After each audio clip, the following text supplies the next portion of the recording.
Hey guys, it's Hart breaking down this three-game NBA slate we have here for Thursday night. It's the last slate before the All-Star break, so we won't have another NBA slate till next Thursday.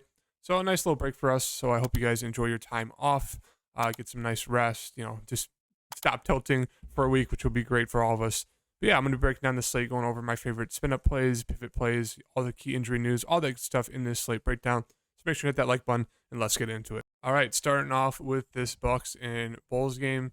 There's slight, risk of blowout. It's 8.5 point spread, so nothing too crazy, but there is that, small little chance it does happen. We have the Bucks playing Chicago. Giannis is questionable, but it looks like he should be good to go in this game. He's been pretty solid, as you can see, past 3 games, 35 or more real life points. He should be in line for big minutes if this game is close. So he looks like a solid spin up. I don't know if 12.7K is worth it. You're going to need like at least 65, 70 plus fantasy points from him in this spot, which is very doable. He's tended to like kind of struggle against the Wolves for some reason.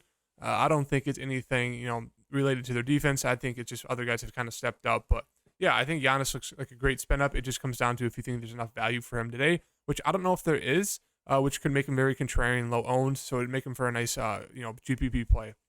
Holiday, we saw last game. I think he tied his career high there with 40 points, but we know he has massive upside. So I don't mind him there at 7.5. He's like more of a contrarian play in the mid range.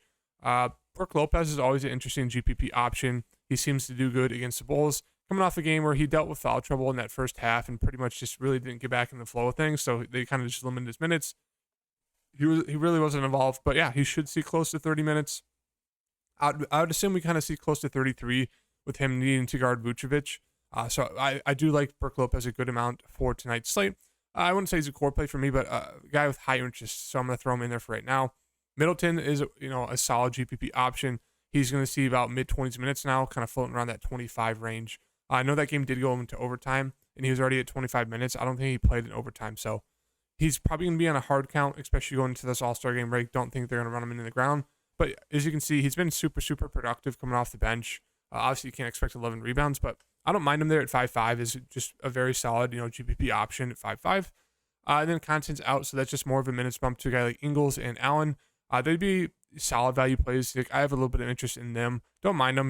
Devon Carter will get, close to 14, 15 minutes.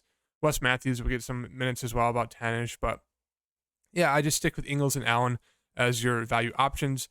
I'd prefer getting to Ingles just because he just seems a little bit more, he's a little bit cheaper, and he just seems a little bit more safe in terms of like his production. Allen is very boomer bust. It's like he either needs to hit his threes or he's really going to screw you.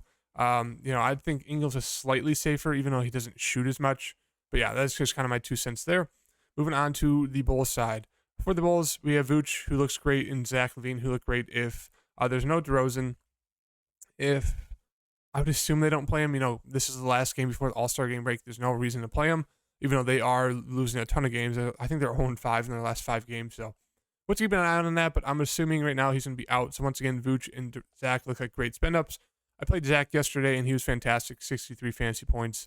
Vooch, more of a disappointing game. So if that happens, everyone's going to flock to Zach LaVine. I don't mind getting to Vooch. It's a nice pivot play.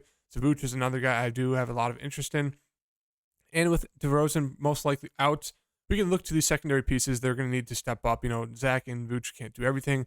Pat Williams makes for an interesting play just because he's going to be very low owned. He has not been great the past 3 weeks. He's really fallen off after having a solid month. So he's interesting play there. Isles decent. I mean, he played huge minutes.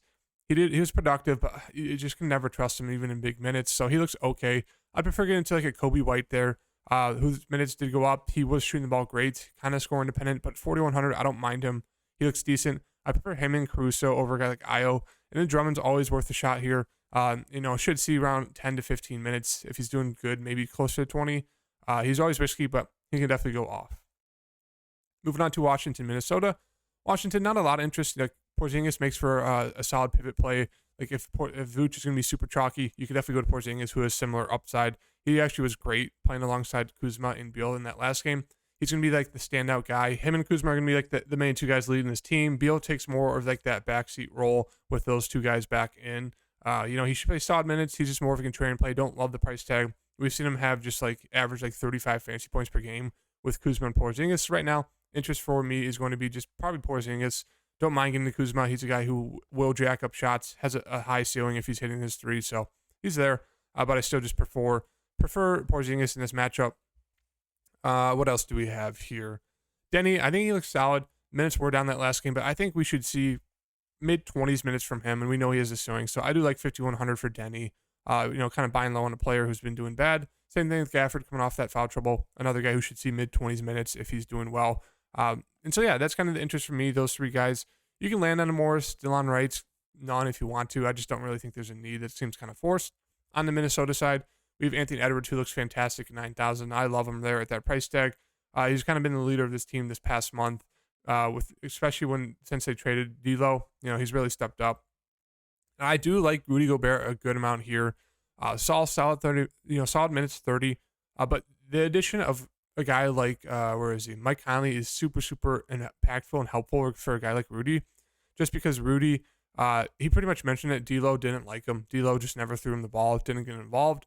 That's just like true statements that they pretty much both said, that D'Lo just didn't care about Rudy at all, didn't want to pass him, didn't want to get him involved. Mike Conley's the opposite way. He looks to getting guys involved. He's worked with, Rudy Gobert all those years in Utah, so I like Rudy Gobert a good amount at 62 to 100. We know he has a massive ceiling.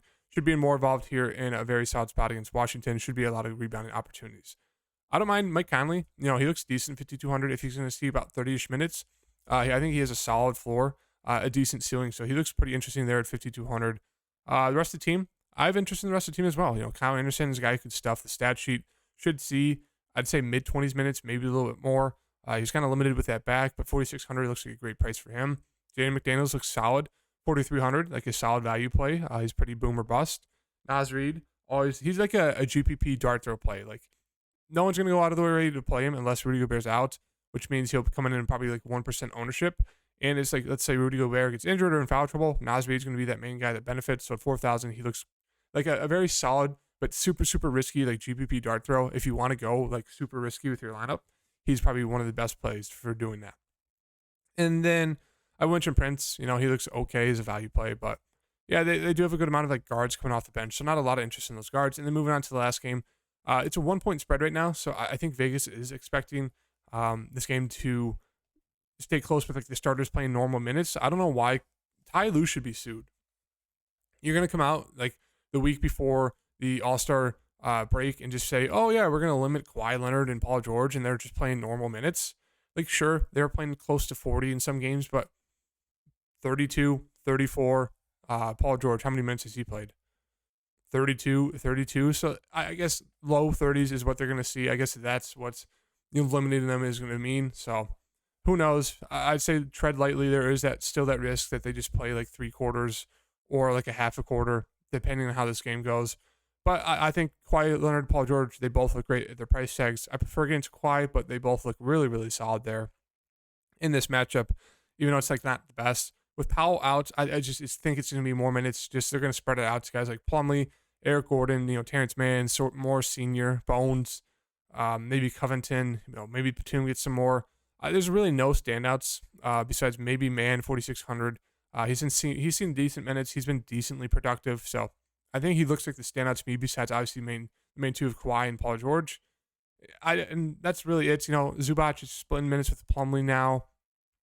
Gordon is just, not going to be super, super productive off the bench there. He's going to be more of a scoring role.